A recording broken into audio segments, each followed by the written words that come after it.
Assalamualaikum warahmatullahi wabarakatuh. Jumpa lagi dengan saya AHP Channel. Ya, ini sangat luar biasa. Akhir-akhir ini kita diperhadapkan dengan berbagai macam hal yang pada intinya kita kehabisan waktu, kita mempersulit dengan pikiran kita sendiri. Menurut saya hal-hal ini tidak masuk logika saya, akan tetapi saya mencoba untuk menjawab beberapa hal. Baru-baru ini kan ada kegiatan yang katanya mereka ini adalah bos, mereka adalah penentu, mereka adalah pentes. Ya, baru-baru ini kan ada tes wawasan kebangsaan terkait pejabat-pejabat KPK. Bahasanya atau pertanyaannya seperti ini. Pada saat dia berhadapan dengan orang-orang yang dites, yang katanya tes wawasan kebangsaan, lalu kemudian mereka menyodorkan pertanyaan, yang mana pertanyaan itu menyebutkan pilih mana, Al-Quran atau Pancasila. Pertama saya ingin jelaskan bahwa tidak boleh dipersandingkan antara Al-Quran dan Pancasila. Akan tetapi perlu disadari di dalam Pancasila ada kalimat Al-Quran, ada pesan-pesan Al-Quran. Pertama, ketuhanan yang Maha Esa. Bahwa kita sebagai umat Islam harus mengakui bahwa tidak ada Tuhan yang esa kecuali Allah Subhanahu wa Ta'ala. Kemanusiaan yang adil dan beradab.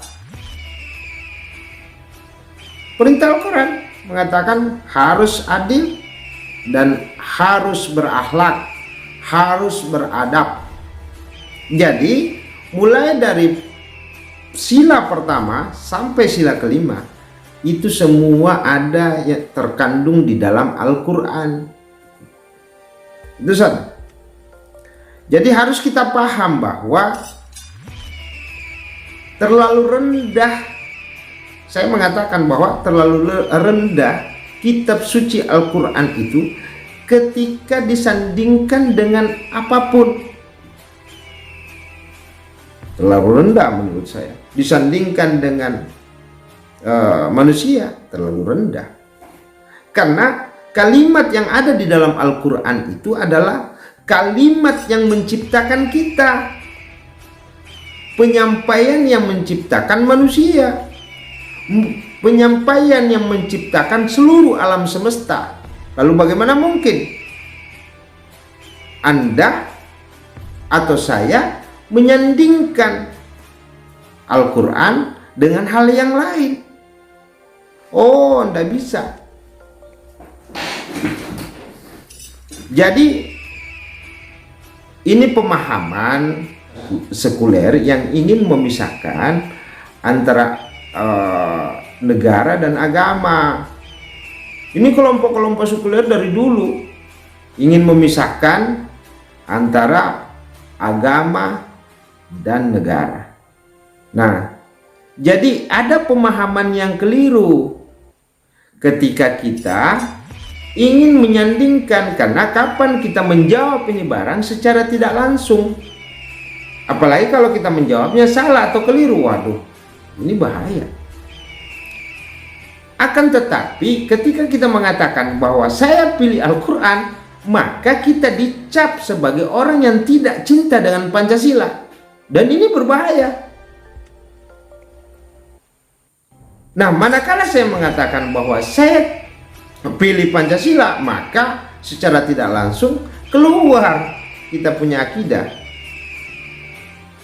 Sederhananya begini, bahwa sesungguhnya saya ingin mengikut sertakan, ingin membawa agamaku, akidahku untuk untuk mencintai Pancasilaku sehingga bisa berbawaan, karena memang di dalam Pancasila tersebut, isi dan kandungan di dalam Pancasila tersebut itu bersumber dari Al-Quran.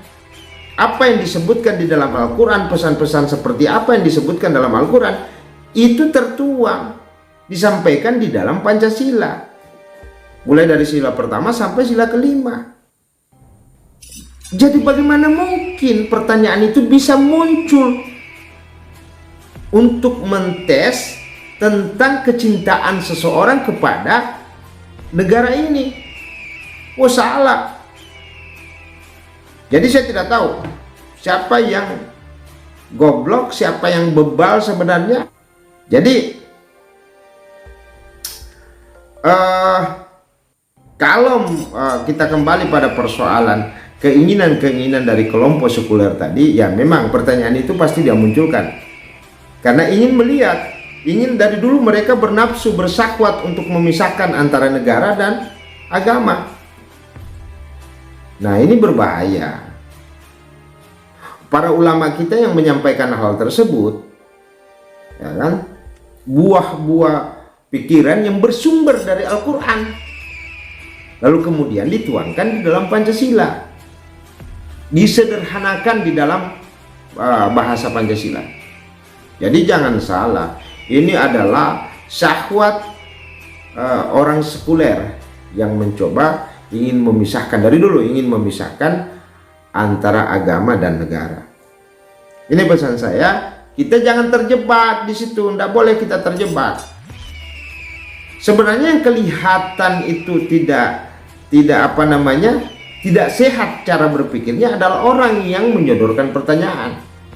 Ya, ibarat mana yang salah, kapal di atas air, sementara jalan dia tabrak kotoran tersebut, taruhlah kotoran manusia, dan kemudian kapalnya bocor.